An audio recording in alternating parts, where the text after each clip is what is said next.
27 صفر اور ستمبر کا مہینہ تھا، تو 622 عیسوی تھی۔ تو ادھر ہے مدینہ اور ادھر ہے جبل ثور۔ تو ابو بکر نے عرض کی میں نے ایک غار ڈھونڈ رکھا ہے، پہلے وہاں چلتے ہیں، تو جب ہماری تلاش ذرا رک جائے گی پھر ہم نکلیں گے۔ تو اللہ کے نبی پنجوں کے بل چل رہے تھے، پنجوں کے بل۔ پنجوں کے بل اس لیے چل رہے تھے کہ پاؤں کا نشان دیکھ کر کھوجی پیچھے نہ پہنچ جائے۔ یہ ایک علم تھا جو اب مٹ گیا ہے، چونکہ سڑکیں پکی ہو گئیں تو چور کا نشان ختم ہو جاتا ہے۔ جب سڑکیں کچی ہوتی تھیں تو اس کے قدموں کو کھوجی پہچانتا ہوا چلتا چلتا چلتا اس کے گھر پہنچ جاتا تھا، چاہے وہ 100 میل ہوتا تھا۔ تو یہ کوئی مکہ سے غار ثور 3 میل تھا، تو آپ ایسے جا رہے تھے ایسے۔ ابو بکر کبھی آپ کے آگے چلتے کبھی پیچھے چلتے، کبھی آگے چلتے کبھی پیچھے چلتے۔ تو آپ نے پوچھا یہ کیا کرتے؟ کبھی آگے کبھی پیچھے۔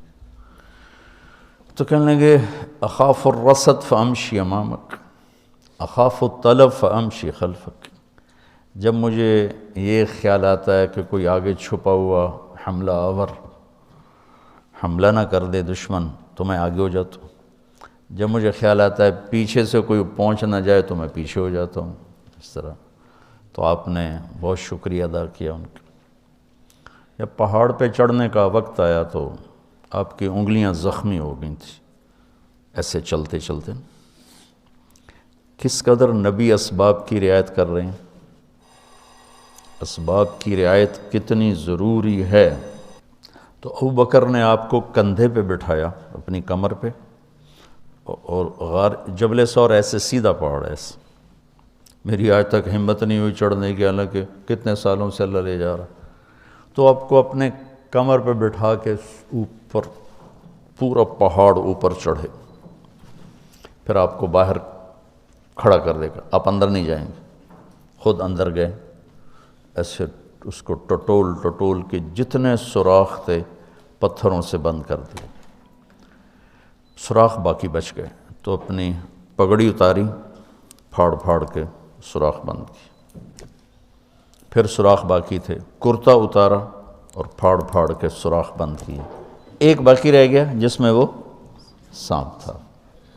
علماء نے لکھا ہے کہ وہ سانپ جو ڈس رہا تھا، ایک تو سانپ اپنی فطرت سے ڈستا ہے نا، علماء نے لکھا وہ اس لیے ڈس رہا تھا کہ وہ راستہ مانگ رہا تھا دیدار نبوت کے لیے۔ یہ کئی علماء نے یہ لکھا ہے کہ وہ اپنی فطرت سے نہیں، احتجاج کر رہا تھا کہ میں نے راہ دے، میں بھی دیدار کروں، میں بھی دیکھنا چاہتا۔ یہ تھا۔ تو کہا یا رسول اللہ آئیے۔ جب آپ اندر تشریف لائے تو اندھیرا تھا، پتہ نہیں چلا۔ جب تھوڑی سی روشنی ہوئی تو دیکھا ابو بکر کا نہ کرتا تھا نہ عمامہ۔ تو آپ نے پوچھا تیرا کرتا کدھر ہے، تیری پگڑی کدھر ہے؟ تو انہوں نے اشارہ کیا کہ یہ سارے سوراخ تھے۔ تو اللہ کے نبی کی آنکھیں چھلک پڑیں، اور آپ نے ایک دم بے ساختہ کہا یا اللہ میں ابو بکر سے راضی ہوں، تو بھی اس سے راضی ہو جا اور اسے جنت میں میرا ساتھی بنا دے۔ تو اسی وقت جبریل اترے اور آ کر کہا یا رسول اللہ، اللہ تعالیٰ خوشخبری دے رہے ہیں کہ وہ آپ کے ساتھی سے راضی ہو چکے ہیں اور جنت میں یہ آپ کے ساتھی بھی ہیں۔ یہ خوشخبری ہے کہ یہ جنت میں آپ کے ساتھی ہیں۔ تو انہوں نے قریش نے کھوجی بلا لیا، تو انہوں نے وہ انگلیاں پکڑ لیں اور ان انگلیوں پہ چلتے چلتے چلتے جبل ثور پہنچا دیا۔ تو اللہ نے ان کے آنے سے پہلے، غار کا دہانہ بڑا ہے، ایک بیل ہو گیا، اس کے بیچ میں مکڑیوں نے جالے پھیلا دیے، ایک کبوتری نے تن کے رکھ کے انڈے دے دی۔ تو ان کے جانے سے پہلے 2 کام ہو چکے تھے۔ تو وہ کھوجی کیسا، حالانکہ پہاڑ پہ تو کچی زمین پہ تو پورا پاؤں لگتا ہے، پہاڑ پہ تو ایسے ایک آدھ کوئی نشانی پڑتا ہوگا تو کیسا علم تھا، ان کو لا کر اس نے دروازے پہ کھڑا کر دیا، کہا یہ ہے، اس سے آگے کوئی نہیں۔ تو ابی بن خلف کہنے لگا تیرا دماغ خراب، یہ جالا محمد کی پیدائش سے بھی پہلے کا بنا ہوا ہے، اور تو کہتا ہے ادھر گھس گئے، بے وقوف کہاں لے کے آ گیا؟ اب ابو بکر ڈر رہے تھے کہ یا رسول اللہ اب کیا ہوگا؟ تو آپ نے کہا ما ظنک باثنین اللہ ثالثہما، جن کا اللہ ساتھی ہو ان کو کیا پریشانی؟ تو امیہ بن خلف نے وہیں دروازے غار کے منہ پہ بیٹھ کے اندر منہ کر کے پیشاب کیا، اب دونوں سامنے بیٹھے تھے۔ تو آپ نے مسکراتے ہوئے فرمایا دیکھو اگر یہ ہمیں دیکھ سکتے تو یہ یہاں بیٹھ کے پیشاب کرتا، تو انہیں آرام سے وہاں پیشاب کیا، وہ سامنے بیٹھے تھے دونوں۔ اللہ نے بیچ میں پردہ ڈال دی۔ قرآن ابوبکر صدیق کے اندر کے جذبے کو بتاتا ہے، لا تحزن لا تحزن۔ قوم موسیٰ جب سامنے پانی اور پیچھے فرعون، تو ان کے جذبات کی ترجمانی کرتا ہے انا لمدرکون، انا لمدرکون۔ 40 برس کی صحبت اٹھائی ہے دو نبیوں کی، ہارون اور موسیٰ۔ وہ کلیم اللہ ہیں، پہلے رسول کلیم اللہ، رسول تو ان سے بھی پہلے تھے، کلیم اللہ پہلے کلیم اللہ ہے، اور 4 بڑے انبیاء میں سے ایک ہیں، ابراہیم، موسیٰ، عیسیٰ، نوح، اور 5ویں ہمارے نبی سب سے بڑے۔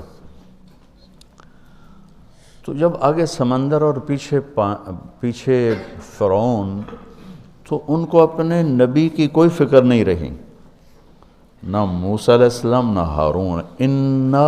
انا میں غور کرو، اور لام پہ غور کرو، ایک انا اور لام، اس کا ترجمہ میں یوں کیا کرتا ہوں کہ کہنے لگے موسیٰ تو نے مروا کے ہی چھوڑا ہمیں، آپ کا کیا بنے گا، اب کیا ہوگا، آپ کی جانوں کو خطرہ ہے، ہم مارے گئے، ہم پکڑے گئے۔